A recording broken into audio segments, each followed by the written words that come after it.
Sejak tahun 2025 sampai sekarang, olahraga lari resmi jadi olahraga paling populer di Indonesia. Ini dibuktikan sama survei dari Kemenpora, yang mana lari ini adalah olahraga yang paling populer. Bahkan, salah satu data dari brand jam tangan olahraga aja bilang bahwa ada 10,6 juta sesi lari tercatat dari pengguna mereka di Indonesia. Dan ini cuma dari satu brand doang. Ini brand high-end pula. Ini kita belum ngomongin brand-brand jam tangan yang lain. Lu bisa lihat sendiri buktinya. Setiap Sabtu dan Minggu pagi, GBK udah pasti selalu penuh. Bahkan di weekday saja tiap malam juga sekarang gue lihat sering banget banyak orang lari. Dan semua ini sebenarnya memang masuk akal. Kenapa? Karena lari itu gak perlu bayar, gratis. Nah sayangnya yang kita lihat di Indonesia, iya sih lari gratis. Tapi kalau kita lihat-lihat sepatunya 3,5 juta. Jam tangan harganya bisa 5-8 juta. Entry fee buat maraton bisa nyampe ratusan ribu bahkan sampai jutaan rupiah. Belum lagi aksesoris-aksesoris yang bagusnya ya. Kayak misalnya running vest 800 ribu, compression tights 600 ribu, energy gel yang dikonsumsi buat dibawa pas lari. Ditambah lagi ada juga banyak style-style kayak baju-baju bolong yang katanya sih biar udara bisa masuk ya, tapi sekaligus buat gaya juga. Itu juga mahal, bisa sampai ratusan ribu bahkan jutaan rupiah. Dan kalau dijumlah, pengeluaran satu pelari casual di Jakarta dalam setahun itu bisa tembus belasan juta untuk olahraga yang cuma butuh niat. Pertanyaannya, kenapa sih olahraga paling murah di dunia itu bisa berubah di Indonesia jadi lifestyle yang butuh modal jutaan? Kenapa muncul istilah yang namanya tuh pelari culture? Kenapa kita tuh dengan senang hati ikut bayar juga? Dan kalau kita misalnya pemula dan pengen lari, gimana sih kita harus memulai tanpa harus membayar mahal sampai harus membeli barang-barang yang mungkin sebenarnya kita nggak butuh-butuh amat. Nah, welcome to Kelas Kehidupan by 1%. Enjoy!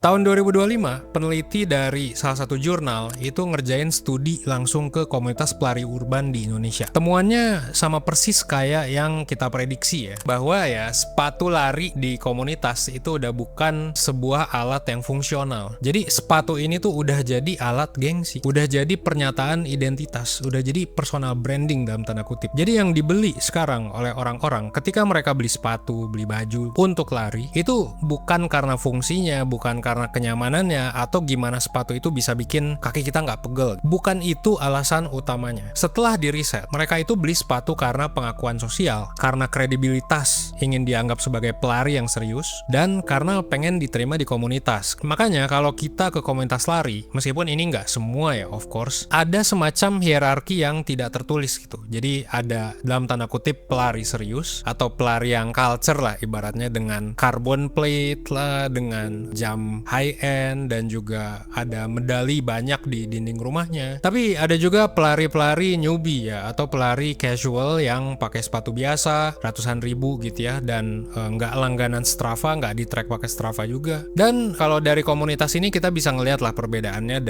cukup dari ngeliat merek aja, bahkan sebelum kita lari gitu, tanpa perlu ngeliat pace kilometer kita. Nah menariknya, ada salah satu riset yang meneliti satu sepatu yang paling populer di komunitas lari, yaitu adalah sepatu Adidas Adizero Evo SL. Dan hasil dari penelitian ini itu lumayan menarik. Ternyata ditemukan bahwa Instagram dan TikTok itu udah jadi panggung utama representasi identitas pelari. Dan sepatu, salah satunya adalah si Adidas Adizero Evo SL ini, itu sudah bukan dibeli berdasarkan fungsi, tapi juga untuk mengkonstruksi personal branding yang ditampilin di sosial media biar mereka kelihatan seperti pelari serius. Apakah akhirnya orang-orang yang beli sepatu ini ketika harganya digoreng tinggi jadi makin rajin lari? Oh tentu tidak semua ya. Bahkan gue juga punya temen yang membeli sepatu ini ketika harganya sedang digoreng. Apakah dia akhirnya jadi sering lari? Ya enggak juga. Nah menariknya adalah data menunjukkan bahwa ketika tren pelari culture ini lagi naik-naiknya, yaitu persis tahun lalu ya, sekitar Mei sampai Agustus, sepatu lari itu jadi sepatu olahraga paling laris di Shopee. Market share-nya tuh 41,8% dari seluruh kategori sepatu olahraga. Sepatu ini mengalahkan sepatu-sepatu lain. Dan olahraga yang ngetren tuh kan bukan cuma lari ya, ada padel, sepak bola, futsal, segala macam juga masih jalan gitu ya. Tapi yang paling laku adalah sepatu lari. Dan tren lari di Garmin Indonesia sendiri dalam satu bulan juga aktivitasnya nembus ke ratusan ribu. Padahal kita tahu sendiri kalau Garmin ini adalah merek yang high end. Jadi harga entry levelnya aja nggak murah. Minimal butuh duit sekitar 2 jutaan buat beli. Jadi ini bukan sekedar tren olahraga, tapi juga tren fashion, tren ekonomi, dan tren flexing lah yang terbentuk secara organik.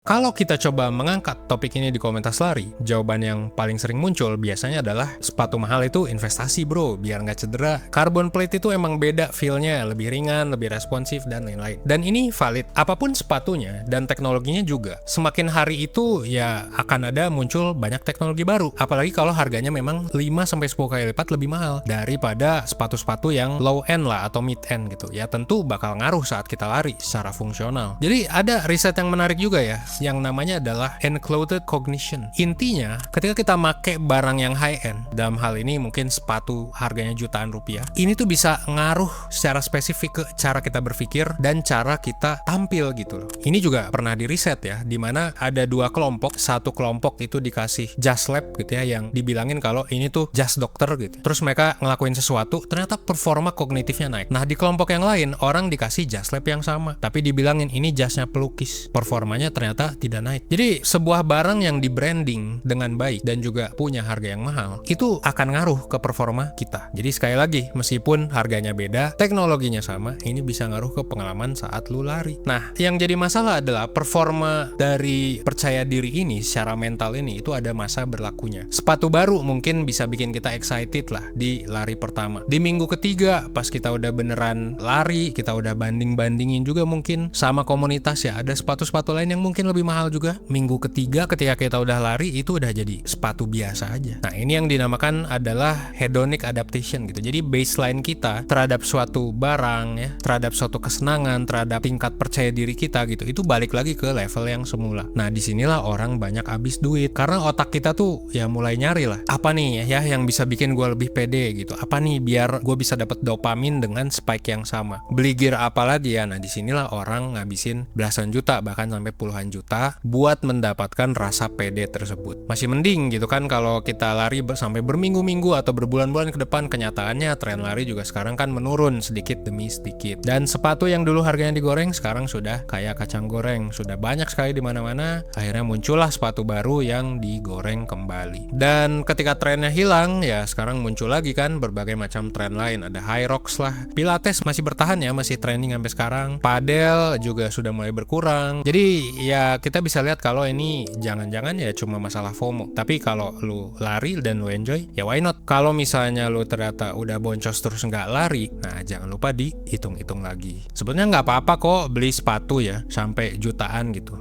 Apalagi kalau kita udah punya gaji yang udah kita bekerja berbulan-bulan kan nggak masalah untuk self reward. Ini juga buat kesehatan gitu kan. Tapi kalau memang kita ternyata belum punya dana darurat, terus belinya pakai pinjol yang nggak bertanggung jawab, nggak tahu bakal bisa kebayar atau enggak. Kenapa sih nggak beli yang lebih murah aja gitu? Terus kita taruh duitnya di dana darurat misalnya. Atau mungkin kita bisa investasikan biar pas bisa beli yang mahal, itu duitnya memang kita udah punya. Nah, nggak semua orang bertingkah laku seperti itu. Ya, nggak semua orang punya literasi finansial.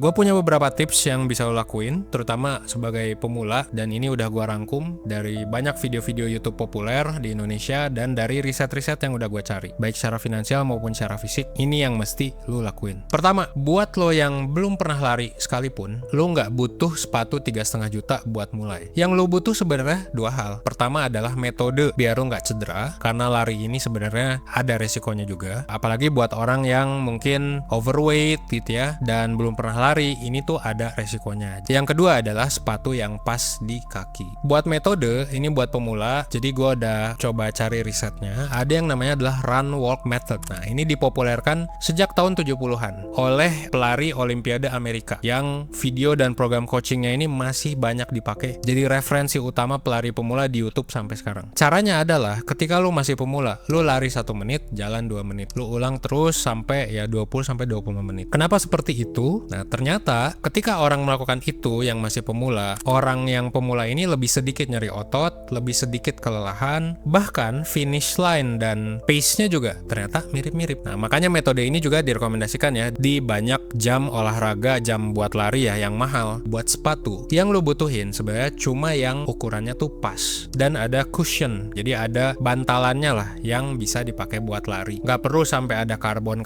segala macem gitu ya. Nah, beberapa brand lokal tuh sekarang sekarang punya opsi ya, bahkan dari 150.000 ada, dari 300.000-an ada. Lu bisa riset lah di video-video lain soal sepatu ya, yang suka banding-bandingin soal teknologi gitu. Apakah perlu jam pakai GPS segala macam gitu ya? Bisa aja belum perlu gitu. Bahkan lu tinggal bawa HP aja, pakai tas pinggang yang bagus gitu, paling cuma bayar 10-100.000 gitu. Itu juga udah cukup gitu ya, pakai HP yang udah lu punya. Jadi lu bisa mulai lari itu mulai besok dengan budget di bawah 300.000. Sisanya adalah soal konsistensi, nanti bisa ditambah sedikit demi sedikit. Nah, itu tips yang pertama ya, starter protokol yang pertama. Yang kedua, kalau lu pemula, lakukan yang namanya gear audit. Gear audit tuh gimana? Jadi sebelum beli, bikin dulu budgetnya. Jadi budgetnya yang lu punya tuh ada berapa. Jangan sampai lu habis jutaan atau pinjol tapi sebenarnya lu nggak bisa bayar atau nggak butuh-butuh banget. Lu bikin dulu budgetingnya. Nah setelah udah budgeting, kalau misalnya oke nih budgetnya, ya bisa beli. Nah kalau barangnya udah dibeli dan udah dipakai nih, lu coba hitung dan evaluasi lagi, kira-kira worth it gak sih lu ngeluarin segitu banyak buat barang tersebut. Nah gimana cara nentuin worth it apa enggak? Nah, lu bisa pakai konsep yang namanya pay per use. Misal lu beli sepatu 5 juta, menurut banyak orang mungkin sepatu 5 juta nggak masuk akal, tapi ini bisa jadi masuk akal dan menarik harganya. Semisal kalau lu pakai buat lari setiap hari, lu pakai sampai 3 tahun misalnya, kita bagi harga sepatunya yaitu 5 juta, 3 tahun berarti kan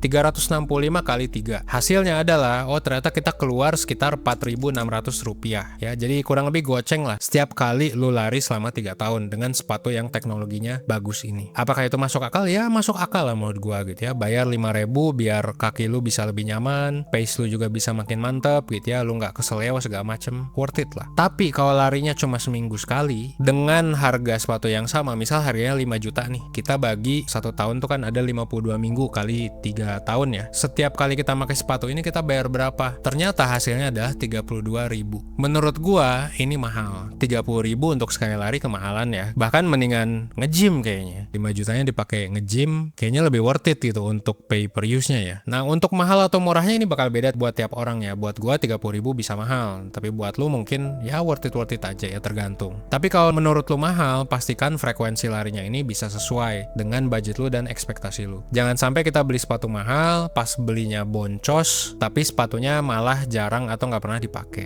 Yang ketiga adalah di necessity test. Tanya ke diri sendiri, kalau besok gua harus lari pakai sepatu 300 ribuan tanpa brand, gua masih mau lari nggak? Ini pertanyaan yang private ya. Tapi kalau lu menjawabnya kayaknya gua nggak mau lari kalau nggak pakai sepatu 3 juta gitu ya, mungkin itu sinyal bahwa motivasi lari lu itu adalah soal FOMO gitu ya, soal pamer gitu. Nggak ada yang salah dengan itu, tapi kayak lu harus sadar kalau misalnya motivasinya ke sana, jangan-jangan nggak worth it gitu beli sepatu yang mahal. Itu mungkin hal yang bisa lu pikirin. Pada akhirnya ya yang namanya hobi, apalagi hobi yang didasari dengan FOMO, pastiin lu punya literasi finansial lah. Dan financial maturity atau kedewasaan finansial tuh bukan soal spending yang sedikit, tapi tentang spending yang punya alasan. Dan lu bisa jujur ke diri sendiri alasannya tuh untuk apa. Entah itu soal sepatu lari gitu ya, atau soal keputusan finansial yang jauh lebih besar daripada itu, kayak beli rumah, beli mobil gitu ya. At the end of the day, lari bisa jadi salah satu olahraga paling wonderful ya yang pernah ada, dan paling accessible, dan gue sangat bersyukur ini jadi keren gitu daripada misal tren-tren yang lain ya. Dan lari juga bisa punya banyak sekali benefit fisik, mental, dan sosial. Tapi lagi-lagi jangan sampai ya kita lebih fokus ke gimana caranya kita terlihat jadi pelari profesional dibandingkan larinya itu sendiri, karena jangan-jangan ini bisa merusak finansial kita secara jangka panjang. Dan ini bukan cuma soal lari, pola yang sama muncul di hampir semua keputusan finansial. Nah kalau video ini ngebuka pikiran lu, atau mungkin ada temen lu yang kayak seperti ini, gue sangat menyarankan untuk ajak mereka atau ajak diri lu sendiri ke Blue Academy. Jadi Blue Academy itu kita sekarang lagi buka pendaftarannya, dan ini gratis guys. Dan di Blue Academy tema yang sekarang itu bakal bahas soal olahraga gitu ya. Bukan cuma olahraga juga, tapi juga soal mindful secara finansial dan wellness planning. Tentang gimana lo ngerencanain kesehatan fisik, mental, dan finansial secara bersamaan. Sekali lagi gue mau bilang kalau ini gratis, dan selama 2 tahun ke belakang udah ada puluhan ribu orang yang mendaftar ke Blue Academy, dan udah ada ribuan orang yang dapat edukasi finansial secara gratis bareng expert. Dan batch ini bakal jalan di akhir Agustus. Pendaftarannya ditutup di hari kemerdekaan yaitu 17 Agustus. Kalau lo ngerasa video ini relate, cek link pendaftarannya di deskripsi atau di kolom komentar. Ada satu pertanyaan dari gue buat terakhir gitu ya. Dari semua spending yang lu udah lakuin buat olahraga, berapa persen sih yang menurut lu beneran ngebantu, dan berapa persen yang menurut lu karena gengsi? Coba share di kolom komentar suara share pengalaman lu, dan thanks for watching. Gue Evan dari 10%. Well, thanks.